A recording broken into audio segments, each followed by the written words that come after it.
এই যে পরিস্থিতি আমরা এই মুহূর্তে দেখতে পাচ্ছি, পরিস্থিতি কতটা ঘোরালো এই মুহূর্তে এবং কি হওয়ার সম্ভাবনা রয়েছে সে তো আমরা জানবোই, কিন্তু কি কারণে এই পরিস্থিতি তৈরি হলো? এবং সুবিধা যে কথা বললেন যে ইসরায়েলকে এই মুহূর্তে কোথাও দেখা যাচ্ছে না, ইরানও ইসরায়েল আক্রমণ করছে না, ইসরায়েলও মিসাইল হানা চালাচ্ছে না ইরানে, কিন্তু ইসরায়েলের উপস্থিতি সত্যি কি নেই? হ্যাঁ, বলুন। আমি বলছিলাম যে কোনো কিছু বলার আগে ইংরেজিতে একটা প্রবাদ আছে, কথা আছে, I put my money where my mouth is. মানে আমি কথা যেরকম বলবো, আমার পয়সা সেই কথার উপরে আমি মানে বাজি রাখবো। আমি আগামী জানুয়ারি মাসে ইউরোপ যাব, তার টিকিট আমি এখন কেটেছি কোথা দিয়ে জানেন? ইস্তানবুল দিয়ে। অনেক সুবিধের টিকিট হয় কাতার দিয়ে, দুবাই দিয়ে, এটসেট্রা, আমি কাটিনি। কেন বলুন তো? এইটা হচ্ছে আমি putting my money where my mouth is. আমি যে আপনাদের এখন কথাগুলো বলবো সেগুলো ফাঁকা কথা হবে না। আমি সত্যি সত্যি বিশ্বাস করি যে ট্রাম্প নেতানিয়াহু যেখানে নিয়ে গেছে মধ্যপ্রাচ্যকে এবং বকলমে পুরো বিশ্বকে, এটার শেষটা কেউ জানে না। শুরু ওরা করেছে, শেষটা উপর বাজি ধরার জন্য আমি পয়সা লাগাতে রাজি নই। আমার এই টিকিট কাটবো আমি দুবাই দিয়ে আর কাতার দিয়ে, তারপরে বোমা ফেলবে সেদিনকে এয়ারপোর্টে ইরান, আমার যাওয়া ক্যান্সেল হবে, আমি সেটা রিস্কটা নেবো না জানুয়ারি মাসে, 6 মাস পরে। কেন বলছি এটা? দেখুন, এইটা সুবিধা যেটা বললেন, এখানে না এই নেতানিয়াহু আর ট্রাম্প, এরা কিন্তু একই অঙ্গে দুটি রূপ, একই অঙ্গে। এরা একই ইকোসিস্টেম, একই মিলিটারি, পলিটিক্যাল, ইন্ডাস্ট্রিয়াল এস্টাবলিশমেন্টের দুটো অঙ্গ। কে কি বলল আজকে কাঁচা ভাষায় ট্রাম্প বলল, কি ভদ্র ভাষায় বিডেন বলল, কি ফেমিনিস্ট ভাষায় আপনার হিলারি ক্লিন্টন বলল, কিচ্ছু যায় আসে না। এদের বটম লাইনটা সেম। এরা মধ্যপ্রাচ্যের ওপর ভাইস গ্রিপ, মানে গলাটা এরম ভাবে ধরে রাখবে যেভাবে হোক, এবং গ্লোবাল সাউথের ওপর এরা এদের নিয়ন্ত্রণ রাখবে। ইউক্রেনের যুদ্ধ তার থেকে শুরু হয়েছে, ন্যাটোর পূর্ব দিকে সমানে এগিয়ে যাওয়া তার থেকে শুরু হয়েছে, কিউবাতে প্রথম আক্রমণ করেছিল জন কেনেডি, একজন ডেমোক্রেট প্রেসিডেন্ট, সেই প্রচন্ড পপুলার বিশ্বের লিবারাল ক্রাউডের কাছে। বে অফ পিগসের সেই 1960-এর দশকের গোড়ায় যে আক্রমণ হয়েছিল সেটা প্রেসিডেন্ট কেনেডি করেছিল। আজকে ট্রাম্প সেটা নির্লজ্জভাবে করছে, সব একই ব্যাপার। দেখুন, এখানে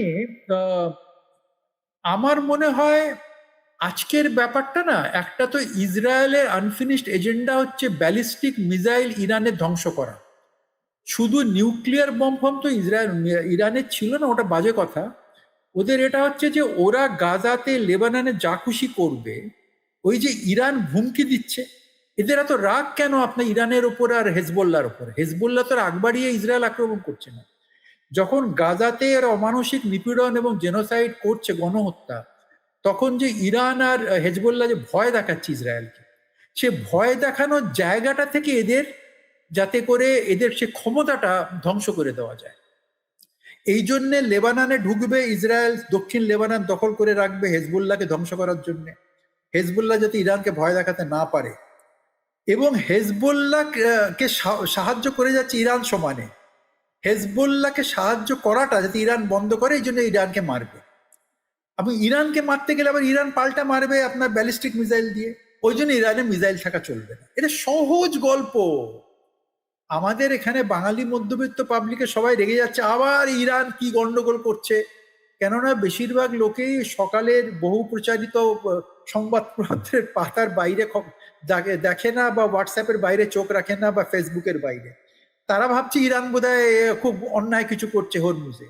কিন্তু ইরান যেটা করছে সেটা না হলে যে তারা যে একটা অকুপাইড কান্ট্রি হয়ে যাবে, যেরকম ভেনেজুয়েলা হয়ে গেছে, তাতে কার কি যায় আসে? কিন্তু ইরানের তো যায় আসে। বাঙালি মধ্যবিত্ত যায় না আসতে পারে, কিন্তু ইরানের তো যায় আসে। তারা তো বিনা কামড়ে, তারা তো একটা পোকাও, গুবরে পোকাও বিনা কামড়ে তো ছেড়ে দেয় না। মশাও আপনাকে কামড়াবার চেষ্টা করে, হুল ফোটাবার চেষ্টা করে। তো সেখানে তারা হুল ফোটাচ্ছে। মুশকিলটা হচ্ছে তাদের এই সবে তো যুদ্ধটা শেষ হয়েছে, তাদের 80-90% অফ ব্যালিস্টিক মিসাইল ক্যাপাসিটি তারা রিকভার করতে পেরেছে। কেন গতবারের যুদ্ধে তারা খুব বেশি স্যাচুরেশন মিসাইল যাকে বলে তারা ছোড়েনি, যেটা করেছিল গত বছরের যুদ্ধে, এবারে সেটা করেনি ইসরায়েলের উপরে। গত বছরের যুদ্ধে তারা স্যাচুরেশন মিসাইল মেরে চলি, যে জন্য ইসরায়েল খুব ভয় পেয়ে গেছিল, এবারে সেটা করেনি। ওই জন্য 80 থেকে 90% মিসাইল তাদের অটুট আছে, এবং মিসাইলে যে আন্ডারগ্রাউন্ড মিসাইলের যে টানেলগুলো যেখান থেকে মিসাইল ছোঁড়ে ওরা, সেগুলো যে আমেরিকা বোমা ফেলেছিল সেগুলো তারা সারিয়ে ফেলেছে এই গত 3-4 মাসে। কিন্তু তাদের যে ড্রোন সম্ভার, তার 50% তারা ব্যবহার করেছিল গতবারে, মিসাইলের থেকে বেশি ড্রোন মেরেছিল, সেইটাকে তারা কিন্তু এখনো পুরোপুরি রিপ্লেনিশ করতে পারেনি। যে জন্য গত 3-4 দিনে তারা একটু ধরে খেলছে, ইসরায়েলকে তারা প্রভোগ করছে না। যদিও ইসরায়েল প্রস্তুত রয়েছে, তারা ডাইরেক্টলি ইনভলভ হওয়ার জন্য মুখিয়ে রয়েছে, কিন্তু ইরান তাদের কোনো অজুহাত দিচ্ছে না, কেননা তারা দেখুন তাদের অস্ত্র দিয়ে কেউ সাহায্য করছে না আজকে। না রাশিয়া না চায়না ইরানকে অস্ত্র দিয়ে সাহায্য করছে, এটা কেউ না। রাশিয়া তাদের ইন্টেলিজেন্স দিচ্ছে, স্যাটেলাইট ইন্টেলিজেন্স, প্রিসাইজ লোকেশন দিচ্ছে, যে জন্য সেটা খুব সুবিধা হচ্ছে তাদের। তারা সেই নিজেদের স্যাটেলাইট ওরম না থাকা সত্ত্বেও রাশিয়ার স্যাটেলাইটের গুণে আর কি, সেই ভিত্তিতে তারা শত্রুকে আক্রমণ করতে পারছে। চায়না তাদের থেকে তেল কিনছে, তাদের ইকোনমিক সাপোর্ট দিচ্ছে, কিন্তু অস্ত্রটা কেউ দিচ্ছে না। এটা চায়না কমিট করেছে ট্রাম্পকে, অস্ত্রটা দেব না। চায়না নিজস্ব হিসেব আছে সেখানে, তারা ধুকিয়ে ধুকিয়ে বাঁচিয়ে রাখবে ইরানকে, কিন্তু খুব বেশি বাড়তে দেবে না। রাশিয়ার তেলও বিক্রি হবে, ইরানের তেল স্যাংশন হয়ে বন্ধ হলে কিছুদিন রাশিয়ার তেল বেশি বিক্রি হবে। রাশিয়ার অর্থনীতির অবস্থা খারাপ। ইরান রাশিয়ার যতগুলো রিফাইনারি আছে অনেক ভেতরে, মানে 800 কিলোমিটার 900 কিলোমিটার ভেতরে, সেখানে তারা সমানে ড্রোন মেরে যাচ্ছে। রাশিয়ার ডিজেল রেশনিং করছে। রাশিয়ার অর্থনীতির অবস্থা খারাপ।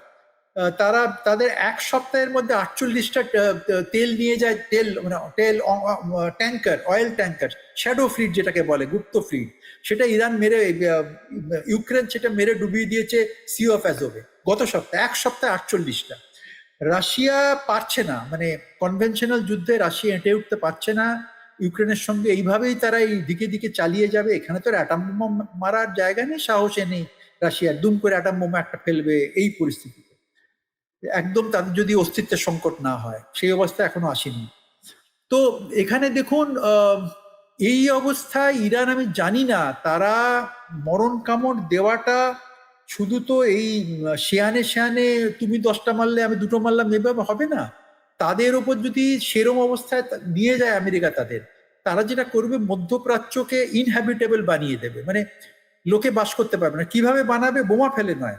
তারা এক তো তাদের হাতে যেটা, এই যেমন হরমুজ স্ট্রেটকে তারা আটকে রাখতে পেরেছে, এটা একটা মানে কি বলবো, মাল্টিপ্লায়ার এফেক্ট যেটাকে বলে, মানে তাদের ক্ষমতার থেকে বেশি তারা এখানে করতে পারছে, হরমুজ স্ট্রেট আটকে ক্ষতি করতে পারছে। তেমনি যে ডিস্যালাইনেশন প্ল্যান্ট গুলো আছে, মরুভূমির দেশে জল সরবরাহ, পানীয় জল কোথা থেকে আসে? সমুদ্রের জল ডিস্যালাইনেট করে তার থেকে নুন বার করে সেখান থেকে রিফাইন করে পানীয় জল আসে। ইসরায়েল থেকে শুরু করে মধ্যপ্রাচ্যের সব দেশের ডিস্যালাইনেশন প্লান্ট যদি ইরান উড়িয়ে দেয়, তাহলে মধ্যপ্রাচ্য সব রবরবা, পুরো ইকোনমি, দুবাইয়ের পুরো ইনভেস্টমেন্ট, সারা পৃথিবীর ইনভেস্টমেন্ট দুবাইতে, আর এই আপনার আবুধাবিতে, ইউএইতে, আপনার কাতারে, ওমানে, সব কিছু কিন্তু সেদিনকে বিশ্ব অর্থনীতি ডুববে। তাছাড়া ইরানের যে নিউক্লিয়ার এনার্জি প্ল্যান্ট আছে ডিমোনাতে, সেটাই যদি এরা শেষ কামড় দিয়ে 10টা যদি ব্যালিস্টিক হাইপারসনিক মারে, তার মধ্যে 2-3টে ঢুকে যাবে, তাহলে কিন্তু সেখানে একটা নিউক্লিয়ার ডিজাস্টার হবে চেরনোবিলের মতো। ইরানের শেষ অস্ত্র ওইগুলো, ডেড ম্যানস হ্যান্ড যেটা আর কি, যে ইরানকে যদি ওরা ওইদিকে ঠেলে দেয় তাহলে ইরান এটা করবে। এরা ওই অবধি করছে না এখন অবধি। এবারে গত 4 দিনে আমেরিকা একটু ব্লাইন্ড খেলছে, কেননা আমেরিকার না এরা এত MQ-9 যেগুলো ওর সার্ভাইলেন্স ড্রোন, যেগুলো ওদের মানে গুপ্তচর বৃত্তি করার ড্রোন, অনেক দূর অবধি এরা অনেক 100 কিলোমিটার অবধি ওপর থেকে দেখতে পায়, সেরকম ড্রোন এরা মশামাছির মতন মেরেছে গত কমাসে ইরান। এক একটা ড্রোনের প্রচুর দাম, যেটা এই ইন্ডিয়া কিনেছে $31 বিলিয়ন দিয়ে, 31টা ড্রোন কিনেছে MQ-9। আমেরিকা এবার একটু ব্লাইন্ড খেলছে, যেখানে সেখানে বোমা ফেলছে, খুব একটা এফেক্টিভ হচ্ছে না।